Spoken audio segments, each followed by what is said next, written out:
Heretic, which is a semi-satirical theological chiller from Scott Beck and Brian Woods, who were previously best known as the creators and co-writers of A Quiet Place, which, Simon, is one of the horror films that you actually like. Yes? Correct. Fine. Yes, that's true. So this is an A24 production. You asked me, what does an A24 production mean? And, the shorthand is it's a production house that's almost become a genre. People always reach for that terrible term, which we don't use, of elevated horror. So Sophie Thatcher and Chloe East are Mormons. They are Sister Barnes and Sister Paxton. They're out on their bikes in this ruralish community, taking the Lord's word to local houses. They haven't done very well. They need to get a couple of hits. They have the name of someone who says he is interested in learning more, Mr. Reed. They go to his house, which is off the beaten track, as night and rain is starting to fall. They knock on the door. Door is opened by Hugh Grant, who seems somewhat flummoxed to see them at first. Here's a clip. Are you interested in learning more about the Church of Jesus Christ? Come on in. We can't come inside unless another woman is present. My wife is home. Does that count? Great. You like pie? Yeah. My wife has pie in the oven. I could tell that you are a very spiritually curious person. I think it is good to be religious, to find your faith in a doctrine you actually believe. Well, our work here is done. I will go and check on the pie. So he goes off to check Can on I the just pie. interrupt at that point? Yes. I know you haven't even started, but Go ahead. Very brave to have a clip with Hugh Grant opening the door with it raining, and for neither of us to say it was raining, but he hadn't noticed. But anyway, that's a very different scenario. It's a very different film. Although, of course, that is the Hugh Grant that he's playing at the beginning of the film. And he says, oh, yes, my wife is here and she's making a pie, so you'll all be fine. Come in. They come into the living room.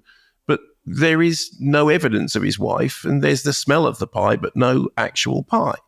And then he starts talking to them, and it turns out that he knows more about religion than they do. He studied the Church of Latter-day Saints alongside Hinduism, Judaism, Islam, and he seems very keen to get into a conversation in which he can demonstrate to them that all their beliefs are bunk and that religion is just a construct. And he's polite and awkward, but odd and a little bit threatening. And every time they try to leave, he keeps them waiting just a little longer. And meanwhile, the night is growing darker and the storm is getting stronger, and everyone's noticed that it started to rain. And the sense that this might be more than just an intellectual game grows by the minute. Now, I really enjoyed this, partly because I do love a good argument about the origin of religion. It's one of my pet subjects, and partly because it shares with Speak No Evil that really weird horror of being too polite to leave. You're somewhere where your host is, they're okay and they seem funny and quirky, but also they seem threatening and weird, but you can't leave because it would be rude to do so.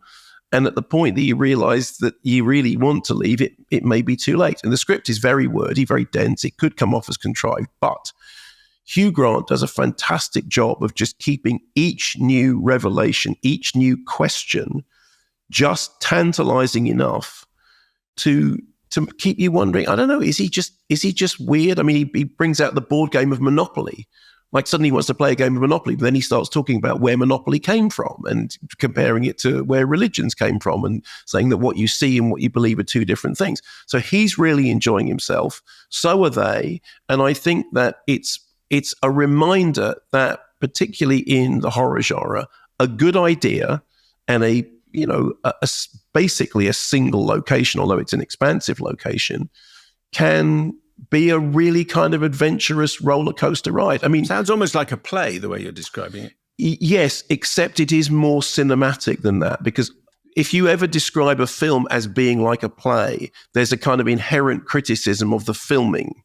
But I think in this case, it is a wordy piece of cinema that, although it may have the kind of the single location confined cast sense of a play, actually it is a film. It is very much a film, particularly as it moves into its sort of later stages. But Hugh Grant in this part of his career has really blossomed.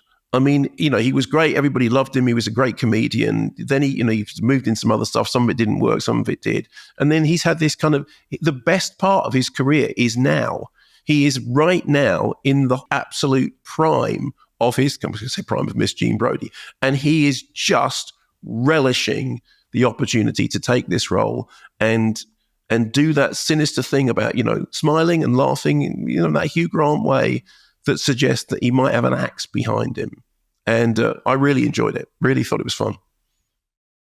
Does he have an axe behind him? Well, that would be telling, wouldn't it? Certainly would. Does it have a happy ending? Anyway, Heretic. Well, that's an interesting question about whether it has a happy ending. Okay. Maybe he becomes a Mormon. Maybe. And they all go and join the musical in the West End. They all have pie, and that's the end of that.